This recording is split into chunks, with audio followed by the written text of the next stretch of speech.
नमस्कार, स्वागत है आप सभी का। समीक्षा अधिकारी, सहायक समीक्षा अधिकारी प्रारंभिक एवं मुख्य परीक्षा के लिए हम लोग हिंदी के मॉक टेस्ट सॉल्व कर रहे थे और उसी श्रृंखला में आज ये 8वां मॉक टेस्ट है जिसको हम लोग सॉल्व करेंगे। इसमें 30 महत्वपूर्ण प्रश्नों को पूरी व्याख्या के साथ में उसका हल देखेंगे। शुरुआत करने से पहले मैं बता दूं, अगर आप समीक्षा अधिकारी, सहायक समीक्षा अधिकारी की तैयारी कर रहे हैं तो आप हमारे वीडियो लेक्चर प्रोग्राम से जुड़ सकते हैं, जिसमें आपको सिलेबस के अनुसार सभी सेगमेंट्स के सभी टॉपिक्स के video lectures, corresponding notes PDF में और टेस्ट सीरीज आपको प्रोवाइड की जाती है। साथ में आपको रेगुलर गाइडेंस टेलीग्राम ग्रुप के माध्यम से भी अपडेट कराया जाता है। तो अगर आप जुड़ना चाहते हैं और तैयारी करना चाहते हैं तो आप इस नंबर पर यानी 9506742546 पर व्हाट्सएप कर दीजिए RO फाउंडेशन कोर्स लिखकर, और आपको जवाब में पूरा जो है इसका बता दिया जाएगा कि किस तरह से और क्या क्या चीज़ें आपको प्राप्त होंगी। तो चलिए शुरू करते हैं। आज का पहला प्रश्न आपके सामने है, विलोम की दृष्टि से एक युग्म इसमें अशुद्ध है। हमेशा जो है क्वेश्चन को पूरा पढ़िए और शुद्ध, अशुद्ध, नहीं, ये सब शब्दों को जरूर मार्क कीजिए। तो विलोम की दृष्टि से एक युग्म इसमें से अशुद्ध है जिसके बारे में आपको बताना है। तो अगर आप ध्यान से देखेंगे तो इसमें आपको प्राची का प्रतीची होता है, शुष्काद्र होता है, अल्पज्ञ का बहुज्ञ होता है। उद्यम का विलोम क्या होगा? उद्योग नहीं होगा। उद्यम का विलोम क्या होता है? निरुद्यम होता है। और उद्योग इसका क्या होता है? एक समानार्थी शब्द है। अगला प्रश्न, स्निग्ध का विलोम शब्द है। स्निग्ध का विलोम इसमें से देखिए, दुर्गंध, अस्निग्ध, निग्ध या संदिग्ध। तो इसमें से स्निग्ध का विलोम शब्द क्या हो जाएगा? अस्निग्ध हो जाएगा। बी ऑप्शन हमारा यहाँ पर करेक्ट होगा। और इसके अलावा जो ऑप्शन दिए थे, जैसे सुगंध, तो सुगंध का विलोम दुर्गंध होगा, संदिग्ध का विलोम असंदिग्ध होगा। अगला प्रश्न, परिचित, परिचित का विलोम शब्द इसमें से क्या है? तो परिचित का विलोम क्या हो जाएगा? अपरिचित। बी ऑप्शन यहाँ पर करेक्ट होगा। नेक्स्ट क्वेश्चन देखेंगे, परोक्ष का विलोम इसमें से क्या है? परोक्ष मतलब जो प्रत्यक्ष ना हो, जो सामने ना हो, तो इसका उल्टा क्या हो जाएगा? प्रत्यक्ष। बी ऑप्शन जो है इसका करेक्ट होगा। और इसके अलावा परोक्ष का प्रत्यक्ष भी हो सकता है, अपरोक्ष भी हो सकता है, जो आपके ऑप्शंस में नहीं दिया था। प्रकट का विलोम जो है गुप्त होता है, अप्रकट होता है या प्रच्छन्न होता है। प्रच्छन्न आपके ऑप्शंस में दिया था, इसलिए इसको बताना जरूरी है। अगला प्रश्न, परास्त का विलोम शब्द क्या है? तो परास्त मतलब क्या होता है? हार जाना। तो इसका विलोम शब्द क्या हो जाएगा? विजयी। बी ऑप्शन यहाँ पर करेक्ट होगा बिल्कुल। और अगला प्रश्न देखेंगे आप, इनमें से एक शुद्ध वाक्य है।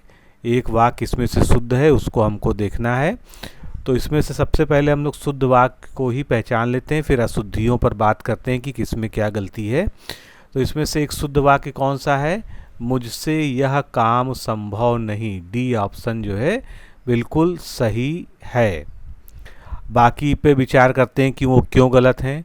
वह अनेकों मामलों में गवाह था। तो अनेकों, अनेक स्वयं एक बहुवचन शब्द होता है, इसलिए अनेकों शब्द जो है अर्थहीन होता है, इसका प्रयोग नहीं किया जा सकता है।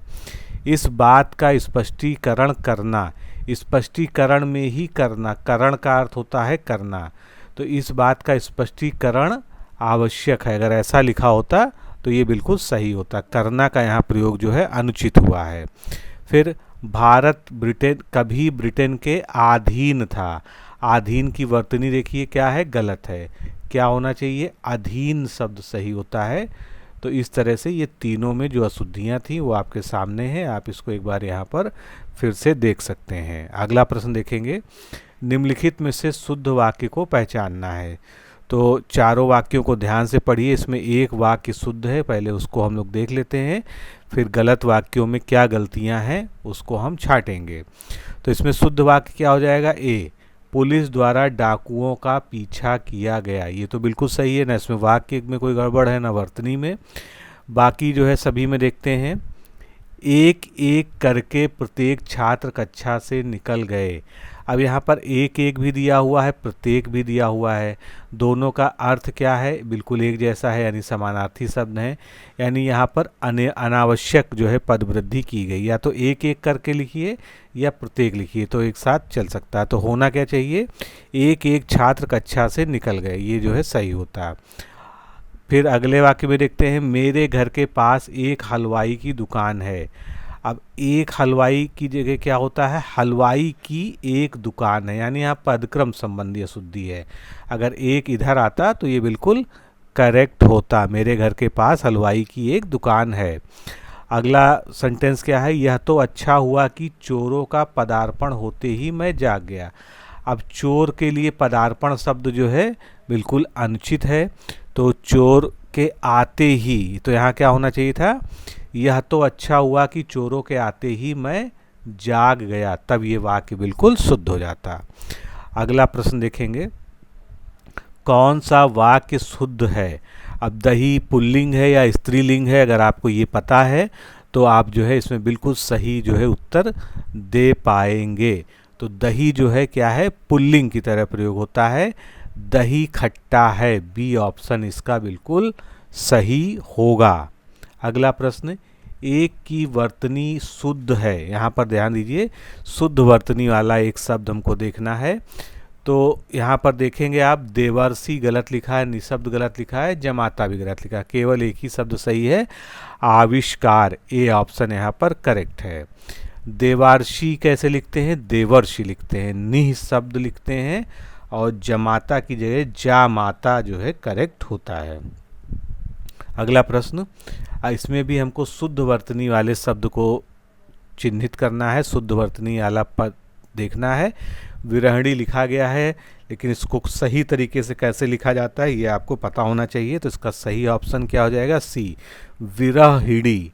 ये जो है बिल्कुल करेक्ट इसकी जो है वर्तनी है, जो आपको याद रखनी है। अगला प्रश्न, आज्ञ का क्या अर्थ है? आज्ञ कई बार पूछा गया है। आज्ञ, प्रज्ञ, विज्ञ, अविज्ञ, इस तरह के जो है शब्द बहुत ज़्यादा कंफ्यूजिंग हो जाते हैं। तो आज्ञ का क्या अर्थ होता है? जो कुछ भी नहीं जानता हो उसको हम क्या कहते हैं? आज्ञ कहते हैं। इसी आज्ञ से शब्द बनता है अज्ञानी। जो कोई कुछ भी ना जानने वाला वो अज्ञानी होता है। तो इस तरह से हमारा एक शब्द इसके लिए आज्ञ सही होगा कि जो कुछ भी ना जानता हो। अगला प्रश्न देखेंगे, पैर से सिर तक, इस वाक्यांश के लिए एक शब्द इसमें से क्या होगा? पैर से सिर तक के लिए क्या कहा जाता है? आपाद मस्तक शब्द का प्रयोग किया जाता है। डी ऑप्शन यहाँ पर बिल्कुल करेक्ट होगा। अगला प्रश्न, जिसे अपनी जगह से अलग कर दिया गया हो, जिसे अपनी जगह से हटा दिया गया हो, अलग कर दिया गया हो, उसके लिए एक शब्द क्या हो जाएगा? विस्थापित, अवस्थापित, संस्थापित या संस्थाजित। तो इसमें सही उत्तर क्या हो जाएगा? उसके लिए एक शब्द हो जाएगा विस्थापित। ए ऑप्शन यहाँ पर बिल्कुल करेक्ट होगा। जिसे अपनी जगह से अलग कर दिया गया हो उसके लिए एक शब्द है विस्थापित। अगला प्रश्न, जिसके हृदय पर आघात हुआ हो या जिसके हृदय को चोट पहुंची हो, तो इस वाक्य के लिए एक सबसे जो है सही शब्द क्या है?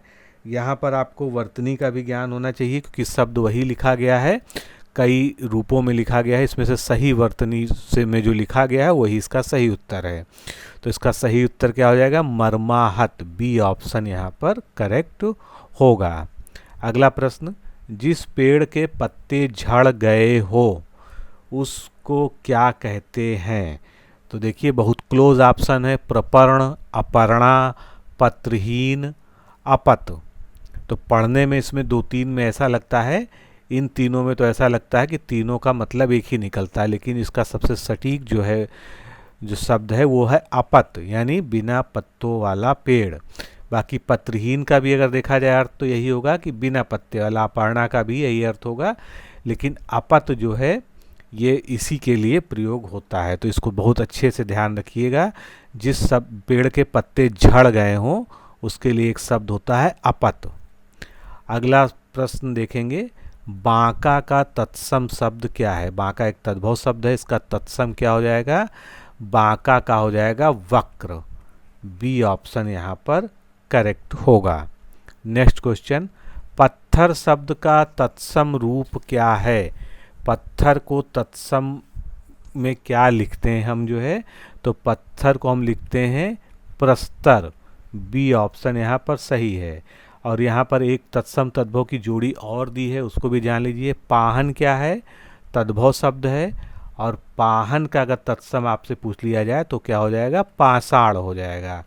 तो ये भी ध्यान रखिएगा, मिलता जुलता शब्द है। अगला प्रश्न, इनमें से सौत का तत्सम शब्द कौन सा है? सौत जो है एक तद्भव शब्द है और इसका तत्सम शब्द आपको बताना है। तो यहाँ पर जो है ये तो जो है सौतन जो है इसी से बना हुआ शब्द है जो तद्भव ही है। इन दो ऑप्शंस में से आपको मुख्य रूप से चुनाव करना होगा। तो इसमें सही शब्द क्या है? सपत्नी। सी ऑप्शन जो है यहाँ पर करेक्ट होगा। अगला प्रश्न, निम्नलिखित शब्दों में से तद्भव शब्द को चिन्हित कीजिए। तो इसमें से एक तद्भव शब्द है, वो कौन सा है ये आपको बताना है। बाकी शब्द तत्सम है। गोसाई जो है क्या है? एक तद्भव शब्द है। इसका जो है तत्सम क्या होता है? गोस्वामी होता है। इसको ध्यान रखिएगा। बाकी जो है जो तत्सम दिए थे उनके तद्भव जान लेते हैं। जाड्य का जो है तद्भव क्या होगा? जाड़ा होगा। संतापन का क्या होगा? सताना होगा। और विक्षोभ का जो है तद्भव शब्द विक्षोभ होगा। अगला प्रश्न, निम्नलिखित शब्दों में से तत्सम शब्द कौन सा है? चारों ऑप्शंस को ध्यान से देखिए। इसमें से तत्सम शब्द कौन सा है ये आपको बताना है। तो तत्सम इसमें से आपका हो जाएगा अग्नि, जो आग से बना हुआ तत्सम शब्द है। आग इसका तद्भव शब्द है। बाकी जो है तत्सम तद्भव जो दिए हुए हैं आपके विकल्पों में, उस पर ध्यान दे लेते हैं। जत्था का तत्सम क्या होगा? यूथ होगा। तपसी का तपस्वी होगा। थोड़ा का स्तोक होगा। अगला प्रश्न, निम्नलिखित में कौन सा शब्द विशेषण है? एक शब्द इसमें से विशेषण है जिसके बारे में आपको बताना है। तो इसमें विशेषण शब्द कौन सा हो जाएगा? घरेलू। ये कैसे बना हुआ है? घर से बनेगा घरेलू। बाकी सभी क्या है यहाँ पर? विशेष्य हैं। अब इन विशेष्य से क्या बनेगा? जैसे उपार्जन से उपार्जित, उपनिवेश से औपनिवेशिक, चक्षु से चाक्षुष या चक्षुष, दोनों ही शब्द लिखे जाते हैं। अगला प्रश्न, इंद्रिय का विशेषण शब्द क्या है? इंद्रिय का विशेषण शब्द इनमें से क्या हो जाएगा? जल्दी से जवाब दीजिए, चारों ऑप्शंस आपके सामने हैं। इंद्रिय का विशेषण शब्द हो जाएगा ऐन्द्रिय। डी ऑप्शन यहाँ पर करेक्ट होगा। अगला प्रश्न, पांचवा शब्द में विशेषण क्या है? किस प्रकार का विशेषण है ये? तो पांचवा शब्द जो है किस प्रकार का विशेषण है ये आपको बताना है। ये संख्यावाचक तो है ही है, लेकिन जो है उसका कौन सा रूप है ये आपको बताना है। तो ये है क्रमवाचक, क्योंकि ये क्रम की ओर इंगित कर रहा है। जैसे पहला, दूसरा, तीसरा, चौथा, पांचवा, तो ये क्रमवाचक विशेषण है। अगला प्रश्न, इनमें से विशेष शब्द कौन सा है? तो विशेष शब्द इसमें से आप देखिए कौन सा होगा। चारों ऑप्शंस को ध्यान से देखिए। ललिता, सुंदर, लंबा और लघु। इसमें से विशेष क्या हो जाएगा? ललिता। ललिता जो है किसका पर्यायवाची शब्द है या समानार्थी? स्त्री का है। और ये एक नाम भी होता है, इसलिए भी ये विशेष्य है। तो अब अगर इसका विशेषण हमको देखना हो तो क्या होगा? ललिता से विशेषण क्या बन जाएगा? लालित्य। बाकी सुंदरता से सुंदर, लंब से लंबा और लाघव से लघु। अगला प्रश्न, वह एक अच्छा विद्यार्थी है, इस सेंटेंस में विशेष क्या है? अभी चारों ऑप्शंस दिए हैं, वह एक अच्छा या विद्यार्थी। तो इसमें से जिसकी विशेषता बताई जा रही हो उस संज्ञा या सर्वनाम को हम विशेष कहेंगे। तो किसकी विशेषता बताई जा रही है? विद्यार्थी की, कि कैसा है वो? एक अच्छा विद्यार्थी है। तो यहाँ पर डी ऑप्शन करेक्ट होगा, विशेष होगा विद्यार्थी। अगला प्रश्न, प्राची शब्द का पर्यायवाची शब्द है। प्राची का इसमें से समानार्थी या पर्यायवाची शब्द क्या है? तो प्राची का जो है इसमें से पर्यायवाची शब्द क्या हो जाएगा? पूर्व हो जाएगा। सी ऑप्शन यहाँ पर करेक्ट है। अगला प्रश्न, आशय शब्द का पर्यायवाची शब्द क्या है? आशय का मतलब जो है अगर इंग्लिश में देखें मीनिंग होता है, यानी तात्पर्य। सी ऑप्शन हमारा यहाँ पर करेक्ट होगा। तो आशय का अर्थ तात्पर्य होता है, इसलिए इसका समानार्थी है। अभिप्राय भी इसका जो है एक समानार्थी शब्द है। तो इनके समानार्थी शब्द क्या हो जाएंगे? तात्पर्य, आशय, विचार, मंतव्य, उद्देश्य, ध्येय, लक्ष्य, प्रयोजन, इरादा, नीयत, मंशा, मुराद, अभिलाषा, इच्छा, आकांक्षा, स्पृहा और कामना। अगला प्रश्न देखेंगे, मछली का पर्यायवाची शब्द इसमें से क्या है? जलधि, झस, केकी या मरीचि। तो इसमें से मछली का पर्यायवाची क्या हो जाएगा? मछली का पर्यायवाची इसमें से हो जाएगा झस। बी ऑप्शन मछली का हो जाएगा। जलधि किसका होता है? समुद्र का होता है। केकी किसका होता है? मोर का होता है। और मरीच किसका होता है? किरण का होता है। तो इसको जरूर याद रखिएगा और इनके करस्पॉन्डिंग जो समानार्थी शब्द हैं उन पर भी ध्यान दीजिएगा। पहले मछली की बात कर लेते हैं। मछली के अन्य पर्यायवाची शब्द हो जाएंगे मीन, जल जीवन, मत्स्य, सफरी, मकर। समुद्र के पर्यायवाची, क्योंकि जलधि आया था, जलधि सिंधु, सागर, रत्नाकर, उदधि, नदीश, पारावार, वारिधि, पयोधि, अर्णव, नीरनिधि, तोयधि, वननिधि, वारीश, कंपति। इसके अलावा केकी मैंने बताया आपको कि मयूर का होता है। तो मयूर, सिखी, वहिर, कलाधर, कलापी, कलकंठ, नीलकंठ, सारंग, भुजंगभुक, शिखाबल, चंद्रकी, मेघानंदनी, शिखंडी, छितपति, अधिपति। किरण के पर्यायवाची रश्मि, कर, मरीच, मयूख, अंशु, दीधिति, वशु, ज्योति और दीप्ति। अगला प्रश्न देखेंगे, इनमें से एक शब्द बैल का पर्यायवाची नहीं है। ध्यान दीजिएगा, बैल का पर्यायवाची नहीं है, उसको हमको यहाँ पर चिन्हित करना है। गो, बलिवर्द, वृषभ ये सभी बैल के पर्यायवाची हैं। अश्म जो है बैल का पर्यायवाची नहीं है। अश्म किसका पर्यायवाची होता है? ये पत्थर का पर्यायवाची होता है। पत्थर के अन्य पर्यायवाची हैं पाहन, पाषाण, शैल, शिला, प्रस्थल, उपल इत्यादि। अगला प्रश्न, कामदेव का पर्यायवाची शब्द इसमें से है। कौन सा इसमें से एक शब्द कामदेव का पर्यायवाची है वो आपको पता लगाना है।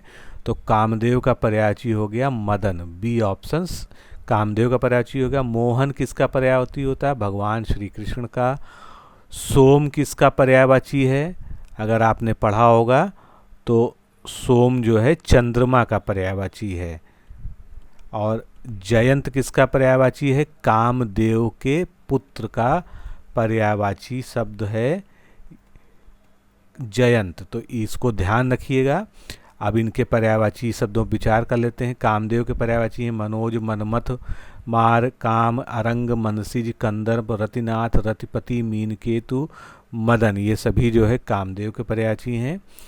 फिर इंद्र के पुत्र के पर्यायवाची हैं जयेंद्र, उपेंद्र, इंद्री। चंद्रमा के पर्यायवाची बहुत सारे होते हैं, बहुत बार पूछे भी जाते हैं। चांद, चंद्र, हिमकर, विभाकर, सुधाकर, सारंग, शशि, तारापति, रजनीश, अंशुमाली, मयंक, इंतु, निशाकर, तारकेश, विदु और सोम। श्री कृष्ण के पर्यायवाची हैं नंद, नंदन, मुरलीधर, गिरिधर, कन्हैया, बनवारी, श्याम, मोहन, वंशीधर। ये सभी जो है भगवान श्री कृष्ण के पर्यायवाची शब्द हैं। तो मित्रों, इस तरह से आज के इस सेगमेंट में हमने 30 प्रश्नों को व्याख्या सहित इसका हल देखा। और अगर आप जो है आपने इससे पहले के जितने भी सीरीज हैं उनका रिवीजन नहीं किया है तो निश्चित रूप से आपको उनको देखकर रिवाइज करते रहना चाहिए। तो अभी के लिए इतना ही। नमस्कार, धन्यवाद।